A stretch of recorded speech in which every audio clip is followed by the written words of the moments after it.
Just if you just stick with you.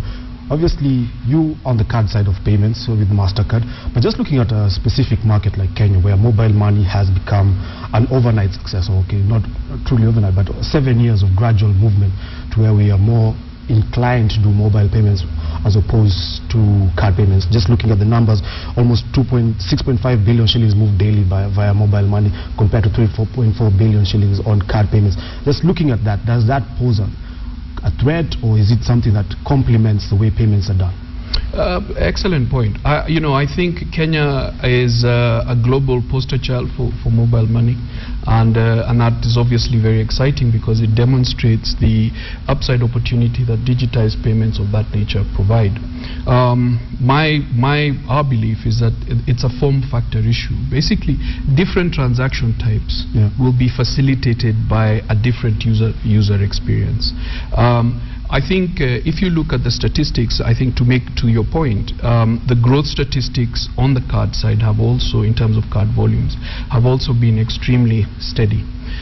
With a blip last year. Our own view is that a lot of that has to do with the EMV migration scenario, where because of the adoption of this new EMV standard, there were a whole load of learnings that the market went through, both on the seller side with the POS machine, on the cardholder side with customers now changing from a mag stripe to an EMV card. I think what you're going to continue to see, though, is that trajectory moving up, and especially because there are new interventions. I think the one that MasterCard has really been driving in this market is contactless.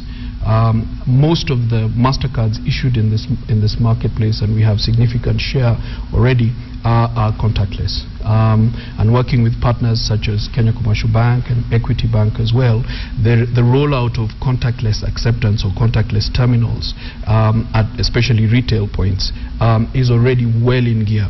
So into the second half, you're going to see that happening. But I think a broader point, stepping back, that is still 3% of the total payments landscape, and I think that's where inroads need to be made. Our view is that because the lower value transactions have not really come into the electronification space, that's the nut that requires to be cracked. And what we're seeing now is we're seeing for the first time consumers in this market doing 30, 40, 50 shilling transactions using their cards on a contactless basis. Primarily, the use case right now is the NTSA mandated, so it's the use of these payment tools in matatus, and it's picking up momentum. And what our expectation is that's going to spill over into other segments as well.